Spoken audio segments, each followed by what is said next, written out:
Enem 2019. O espectrômetro de massa de tempo de voo é um dispositivo utilizado para medir a massa de íons. Nele, um íon de carga elétrica Q é lançado em uma região de campo magnético constante, B, módulo B, descrevendo uma trajetória helicoidal, conforme a figura. Essa trajetória é formada pela composição de um movimento circular e uniforme, um MCU, no plano YZ, e uma translação ao longo do eixo X. A vantagem desse dispositivo é que a velocidade angular do movimento helicoidal do íon é independente da sua velocidade inicial. O dispositivo, então, mede o tempo t de voo, né, para n voltas do íon.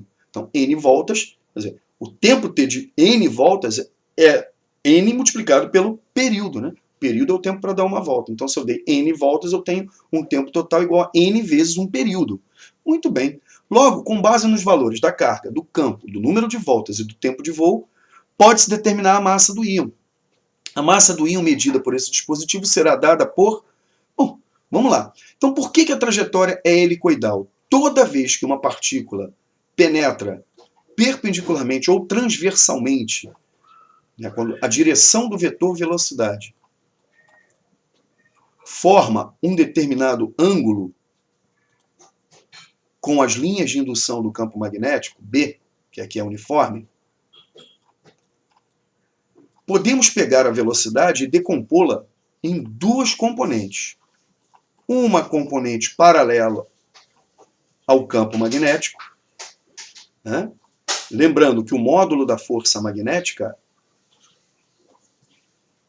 é dado pelo módulo da carga, vezes o módulo da velocidade, vezes o módulo do campo magnético, vezes o seno do ângulo entre a velocidade e o campo magnético, que é esse ângulo aqui, θ. Então repara que se o ângulo θ, no né, caso da componente V paralelo, o ângulo entre ela e o campo magnético é zero. Seno de zero é zero, ou seja, o movimento paralelo ou antiparalelo ao campo magnético, a força magnética é nula. Então a partícula segue nessa direção um movimento retilíneo e uniforme com velocidade constante V paralelo. O V paralelo seria o V, que é a velocidade do movimento da partícula aqui Q, de carga Q, massa M, né? Essa componente paralela não sofre ação de força magnética. Estamos considerando apenas a ação de forças magnéticas. Quaisquer outras forças estão desprezadas. Bom, essa componente aqui, que é o V cosseno de θ, ela é constante. E a partícula segue ao longo do eixo X com essa velocidade V paralelo. Movimento retilíneo uniforme na direção X. Já essa componente aqui, ela é perpendicular ao campo. Essa componente, sendo perpendicular ao campo, seno de 90 é 1. Então temos QV perpendicular vezes B. Existe uma força magnética. E lembrando sempre que a força magnética ela é perpendicular ao plano definido pelos vetores velocidade e campo magnético. Tá? Que é o ângulo θ entre esses vetores. A força magnética ela está numa direção perpendicular, ou seja, ela está na direção do produto vetorial entre V e B, dado pela regra da mão esquerda. Produto vetorial, que é a direção da força, campo magnético, velocidade. Então, força, campo magnético, velocidade. Força F, campo magnético B, velocidade V. Faça bom vestibular, com a mão esquerda. Se usar a mão direita, língua inglesa, mão direita, mão inglesa. Faça vestibular bom. Né?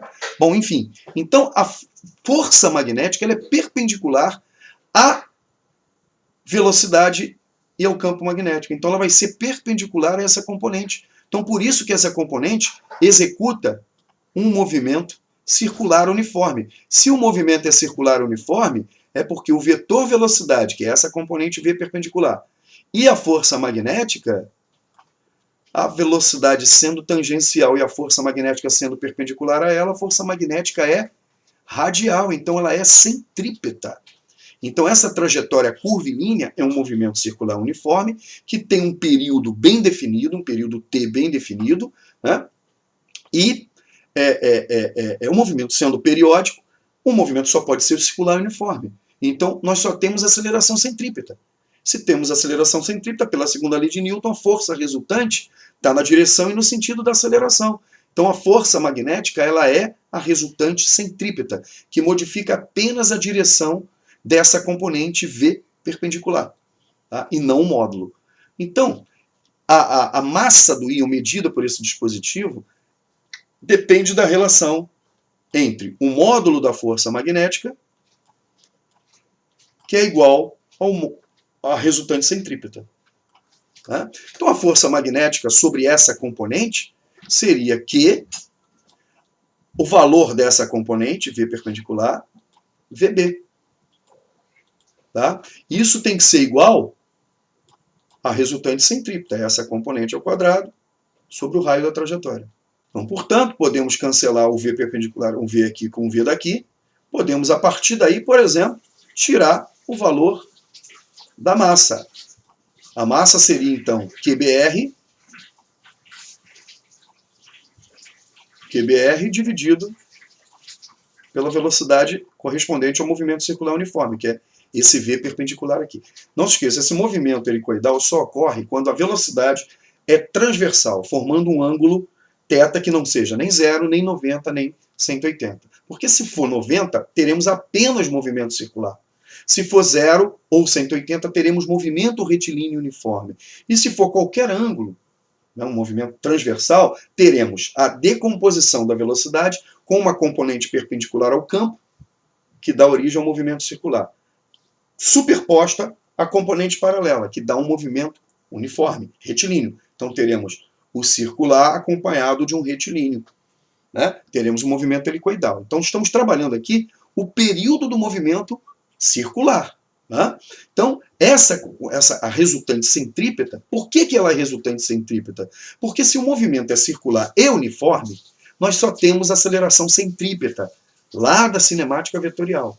Temos apenas a componente radial. Então, se a única força que atua é a magnética e a aceleração está na direção do centro, pela segunda lei de Newton, a força resultante, que é a magnética, tem que estar apontando para o centro. Então ela é igual à resultante centrípeta. Ela executa o papel de resultante centrípeta. Por isso que eu igualo a força magnética à resultante centrípeta. Tá? Então, a partir daí, nós concluímos que a massa desse íon é dada por QBr sobre V perpendicular. Tá, mas quem é esse V perpendicular?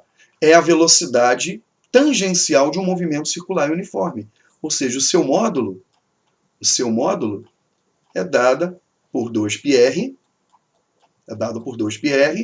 dividido pelo período.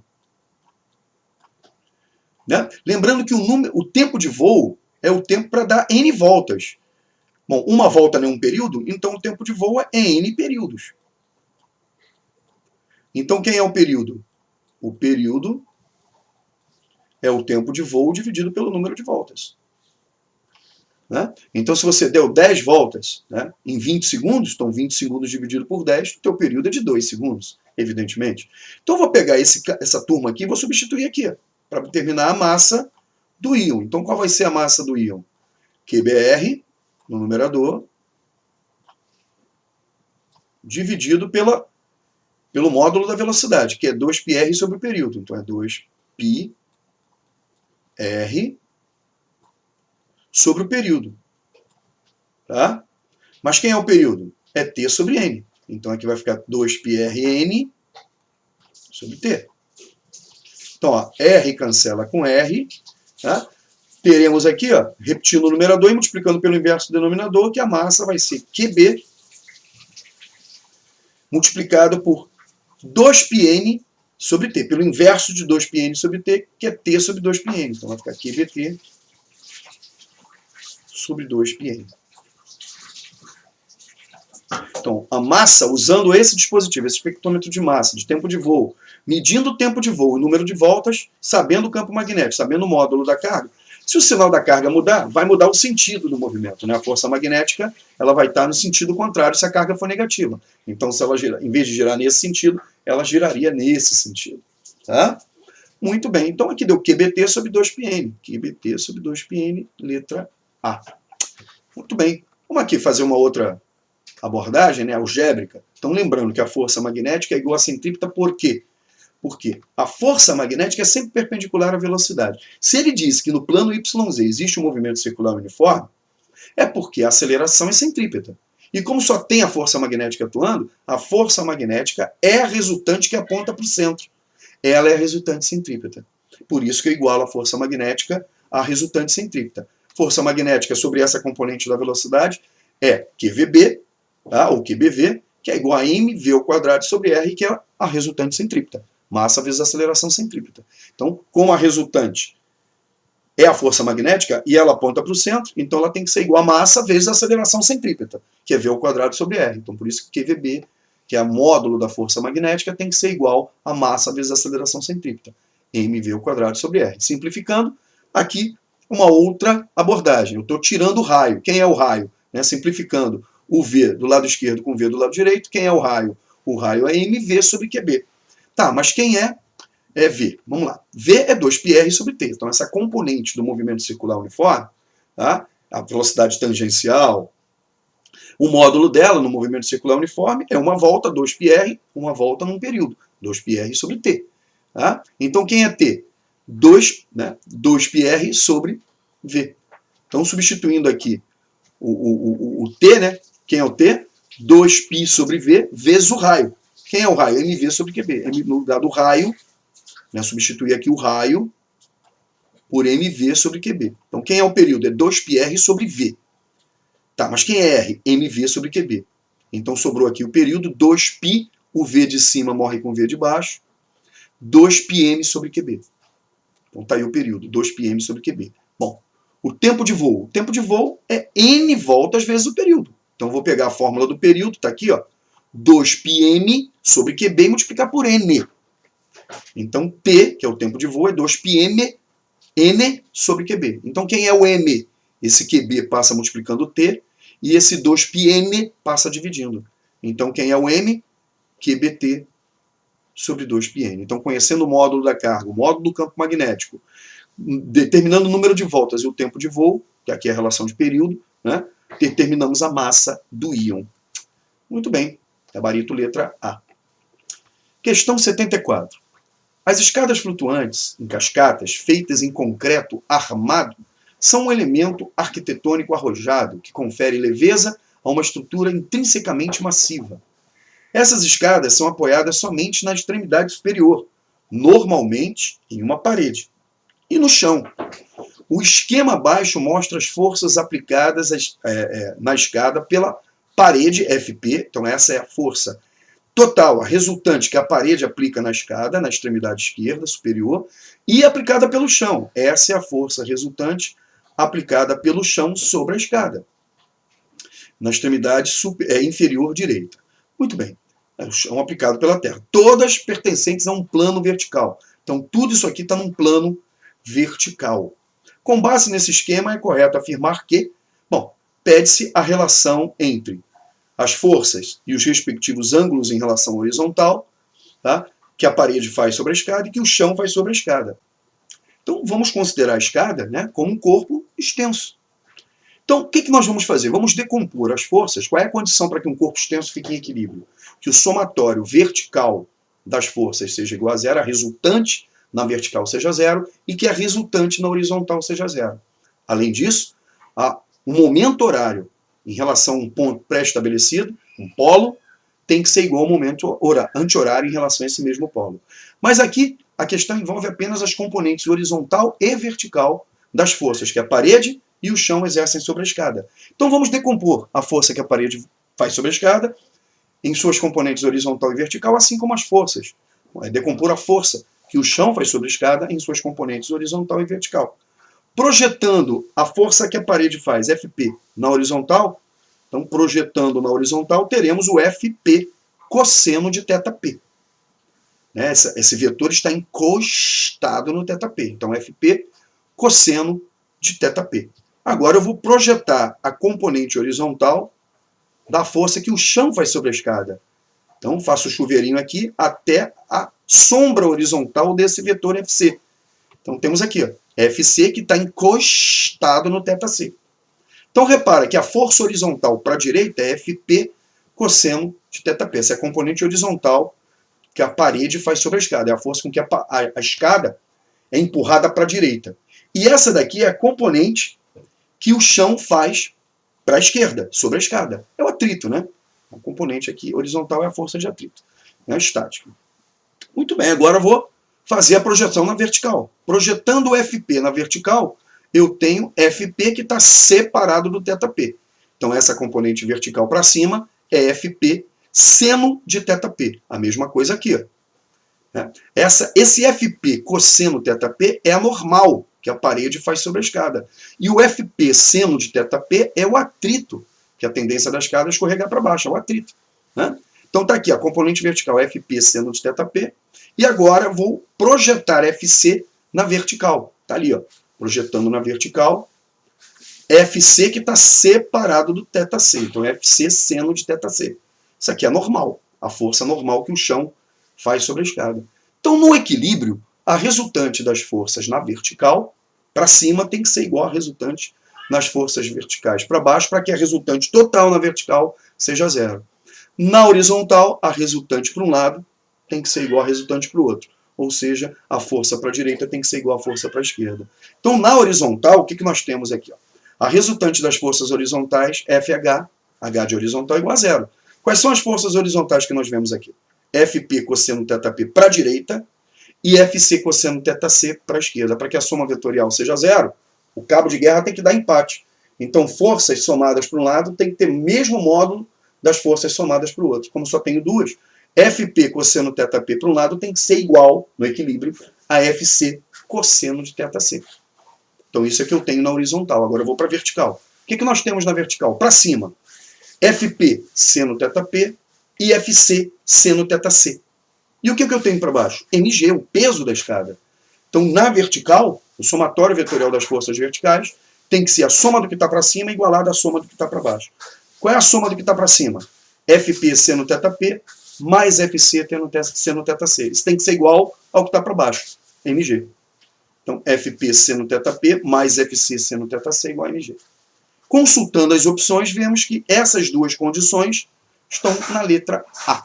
Então, essas são as condições de equilíbrio horizontal e vertical que atuam sobre esse corpo extenso, que é essa escada de peso MG, gabarito letra A. Questão 79, Unicamp 2020, fase 1.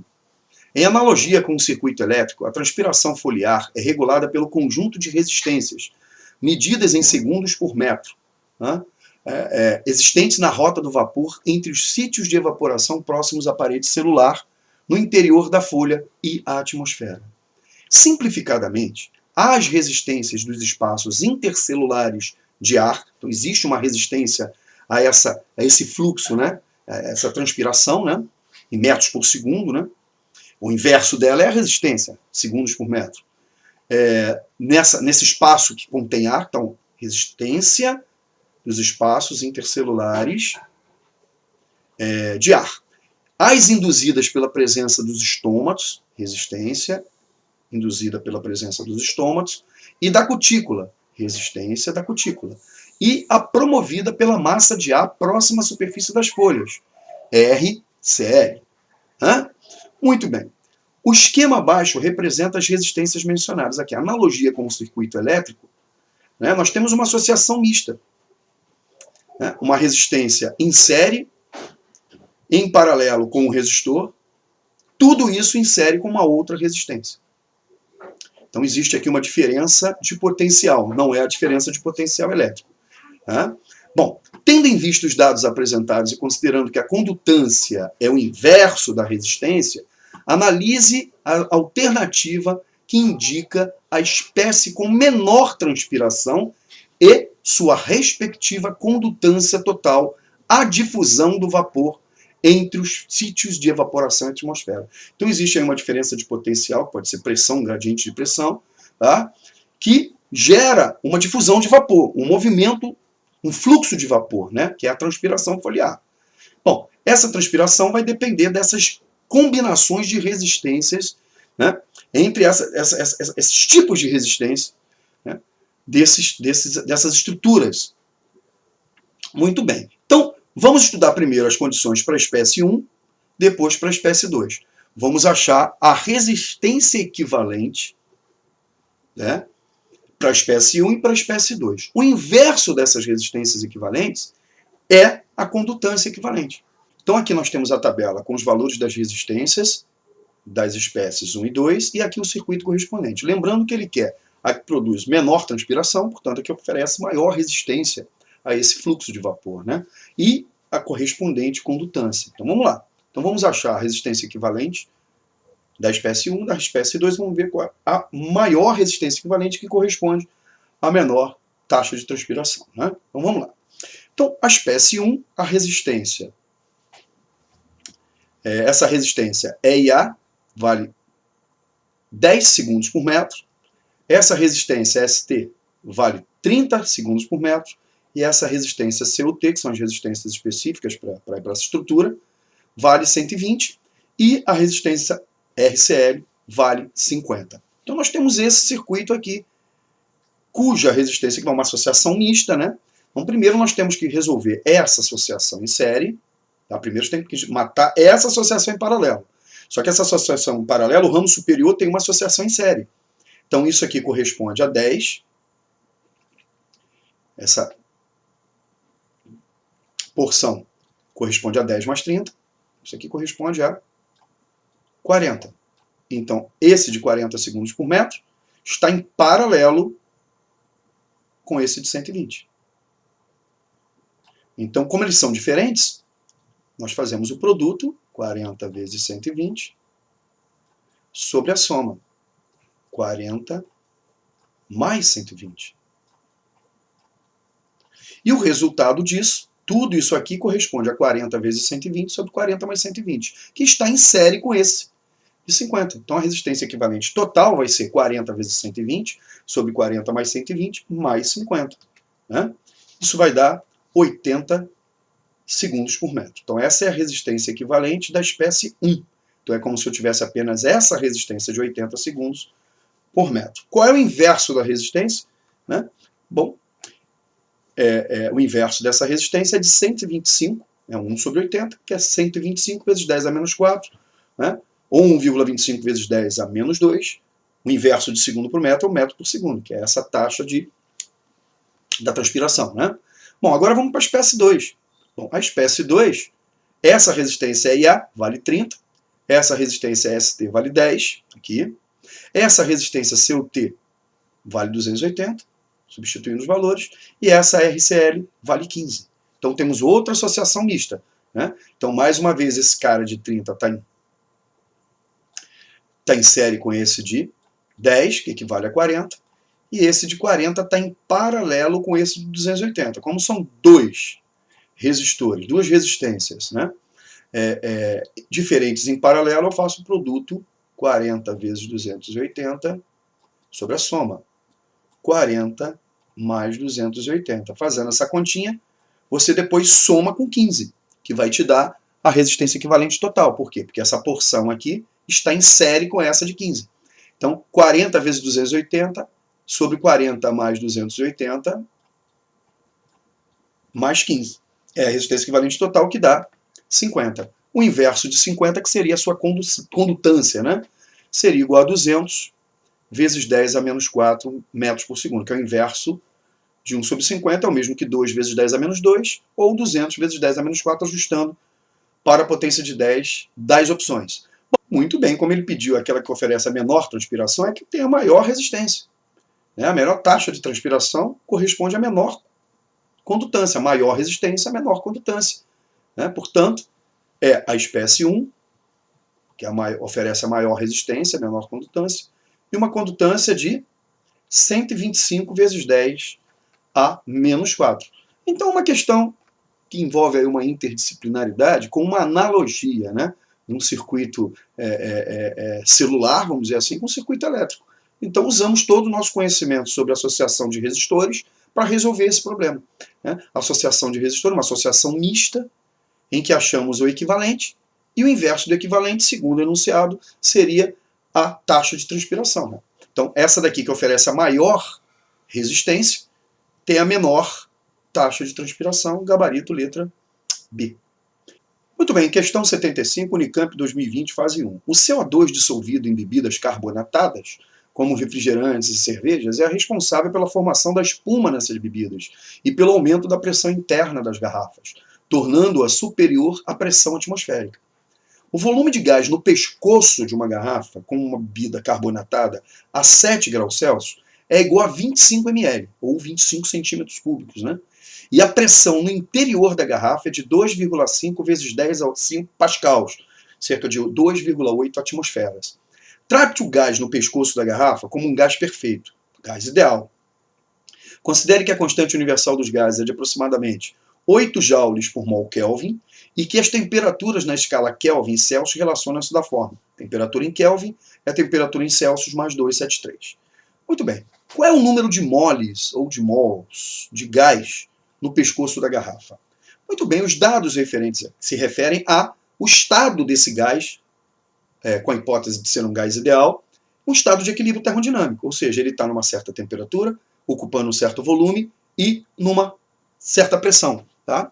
Então, para isso, vamos usar a equação de estado, que caracteriza um estado de equilíbrio do gás para achar o número de mols. Bom, lembrando e tomando cuidado que se eu for usar a constante como 8 joules por mol Kelvin, tudo isso é derivado do sistema internacional. Isso quer dizer que a temperatura tem que estar em Kelvin, o volume tem que estar em metros cúbicos e a pressão tem que estar em Pascal. Então, para eu achar o número de mols, eu tenho que estar todas essas unidades ajustadas para o sistema internacional. Então, vamos lá. Pressão. Beleza, está em Pascal, que é o Newton por metro quadrado. 2,8 vezes 10 a 5 Pascal. Esse valor de pressão que eu vou usar. O volume é de 24 ml, mililitros, que são 24 centímetros cúbicos. Eu tenho que passar para metro cúbico. Ora, 1 centímetro são 10 a menos 2 metros. Então, 1 centímetro cúbico é 10 a menos 2 metros ao cubo. Isso dá 10 a menos 6 metros cúbicos. Tá? Então, você também poderia passar para litro, né? 24 vezes 10 a menos 3 litros. Tá? 1 litro é a milésima parte do metro cúbico. Então, ficaria 24 vezes 10 a menos 3 vezes 10 a menos 3, que é 10 a menos 6 metros cúbicos. Muito bem, já passei o volume para metro cúbico. Agora, o R, 8 joules por mol Kelvin. Beleza. E a temperatura? Tem que passar para Kelvin. Não posso usar em estudo dos gaus temperatura em nenhuma fórmula, em Celsius ou Fahrenheit, seja lá o que for. Tem que ser a escala absoluta. Então, 7 graus Celsius mais 273, 280 kelvins. Então, eu já tenho pressão, volume, a constante universal e a temperatura, todos no sistema internacional. Então, agora eu vou usar a equação de estado, a equação de Clapeyron. PV é igual a nRT. O número de mols, portanto, vai ser PV dividido por RT. Substituindo os valores, 2,8 vezes 10 a 5 vezes 24 vezes 10 a menos 6. Aqui, 2,8 com 280 é o mesmo que 10 a menos 2. Né? 10 a 5 com 10 a menos 6 é 10 a menos 1. Então fica 10 a menos 3. 24 por 8 vai dar 3. Então 3 vezes 10 a menos 3, né? Que dá 0,003 mol, ou 3 vezes 10 a menos 3 mol, gabarito letra D. Então, dentro desse recipiente, tem 3 vezes 10 a menos 3 mol de gás ideal. Gabarito letra D. Vamos lá, vamos à próxima. Em 2019, questão 77 da Unicamp, 2020, fase 1. Em 2019, foi divulgada a primeira imagem de um buraco negro, obtida pelo uso de vários radiotelescópios. Também, recentemente, uma equipe da NASA propôs a utilização de telescópios de infravermelho para detectar antecipadamente asteroides que se aproximam da Terra.